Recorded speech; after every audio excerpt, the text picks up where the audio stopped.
Alright, guys, welcome back to another episode of me yapping my head off like a maniac. What I wanted to talk about today was something I promised y'all I would talk about in the last video, which was my show choir backup band. So this one's going to be a fun one, so strap in. So, for any of you that don't know what a show choir is, it's basically when a school gets a team together, or what my show choir is. It's basically when you get a team together and they all get up on a stage and they sing and dance, put on a performance, and there's judges and they're being judged and they're trying to win like first place or whatever. So it's a competition. Now, these are not done with backup tracks; they are done with live music, which means you need a band, you need a guitar, you need a drum set.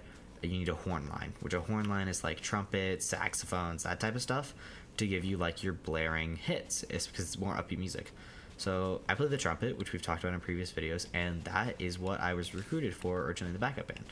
Now my sister plays flute and keys, so she was recruited to play synthesizer for the backup band, and that's how originally I got into it. Now the backup band actually is how I met one of my best friends. She's pretty amazing. I got no romantic interest in her. We're not talking about the girl I talked about in my other videos. But she is a pretty cool person. But anyway, this band, I was in the backup band, so I'd go to rehearsals, and it takes up a large chunk of your time. I'd say it's the same commitment as doing a sport, but for really nerdy kids.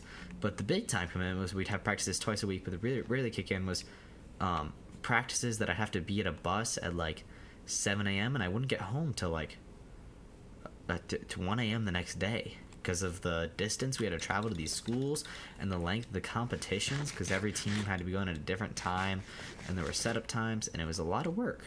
But I fell in love with it, like just being in the band, getting to go to these competitions. Oh, also the girl I was talking about that I really like, yeah, she's in the choir, so we got to see a lot of her, which was a lot of fun.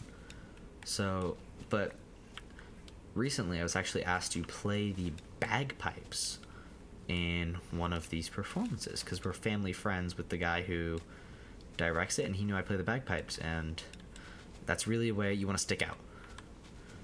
And the best way to stick out is to have a niche instrument. So he asked me, and I'm learning a part for the bagpipes.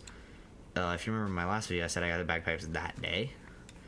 And I did get the bagpipes that day, so I really haven't had them much longer than that last video. But I'm trying to learn the music. I haven't even gotten the music yet because I don't start learning it till the school year starts, when we actually have rehearsals. But it's a really nerdy thing, and I'm not good at singing, so I like to tell people I'm just in the show choir, and that gets some looks every single time when I tell people I'm in a show choir. It's quite a funny look on their faces. But people have heard me try to sing, and no one's ever heard me sing good. Now the funny thing is, since none of my friends will ever see this, I can sing. Joke's on you. I can actually sing pretty decently well, but I don't like to sing. I like to pretend to sing bad, and people just think I sing bad, and that's the way it can stay, because no one needs to know I can sing. Because I'm not particularly like amazing at singing, and there's that fine line of you can sing but not good enough that we're impressed and no one's gonna make a comment. So I just stick on the line of, wow, you suck, no matter how much that line. It's kind of nice to be on, because no one cares. There's no expectations. And, sometimes we just want that in our lives. We don't want expectations. We just want to be someone who's bad at something. And I understand that. And that's a bit of a deeper concept than what I was talking about before. But, sometimes we just want to be bad at something. We want to... Especially me. I've been good at most things I do in my life. I'm good at music. I'm a well-rounded person. I'm built to be a college resume. I'm built to get into my dream Midwest Ivy. I have no interest in Ivy League schools. I think there's too much bad culture built in there. But I want to go to I don't know. I don't know that much about college. I mean, that's all my parents.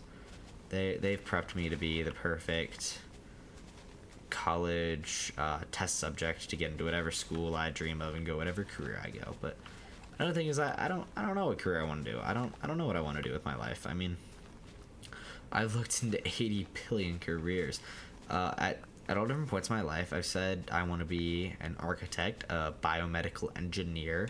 I want to be a doctor. I want to be a first responder. I want to be a police officer. I want to be a music production person. I want to be an actor. I want to be... I never know what I want to do with my life. And I guess we'll see. Right now I'm vibing. I should be able to get into any college I want by the time I get there. And that's like effort to the Midwest Ivies and Ivy Leagues. Probably not Harvard, but then any local college I want, I'm good.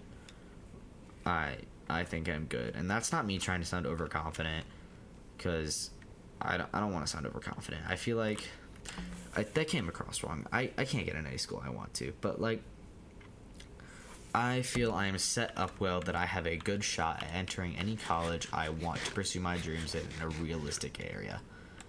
There. I feel that if I put my mind to it, I could get into most schools. I feel I'm a talented person. I feel that. Not everyone would agree, but I think I'm a talented person. But, you know, that's other people's opinions on what's talented. I mean, someone could be really good at drawing, but be the stupidest person on this planet, and to some people they're really talented, and to some people they're just completely useless. I mean, I would say they're talented. They're good at a skill. I wouldn't say they're good at everything, but they're good at a skill, so they're talented. But, you know, it changes for everything. If I had to say one thing in Minecraft that everyone loves that I hate, it's leaf litter. Because, like, oh, it's so good as fuel. I use coal. That's all I will ever use. And this thing just takes up stacks in my inventory when I'm trying to mine grass for leaves. Or not grass for leaves, when I'm trying to mine grass for seeds. And that's a lot of what I do in this game, is I just like to farm. It's peaceful. I have no interest in building mega builds or anything. I mean, I like a simple iron farm. That's nice. I never built a gold farm. I think I build occasional creeper farms that I can get around. And then really I just spruce up villages and build houses and hang out. I never really get far in Minecraft Worlds, and I think about it. I think the farthest I got was with a friend of mine. That was the first time I defeated the Ender Dragon. I don't, like I said, I don't get far in this game. It's more my comfort zone than really anything else. And I'm okay for it to stick that way. Now, there's something else I want to talk about, and it's that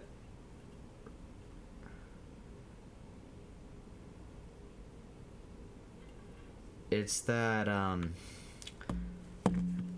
was I saying? Yeah, I'm trying to connect my phone to a new phone, and it's absolutely being a nightmare on working, and it sucks, and I'm actually about to rage quit.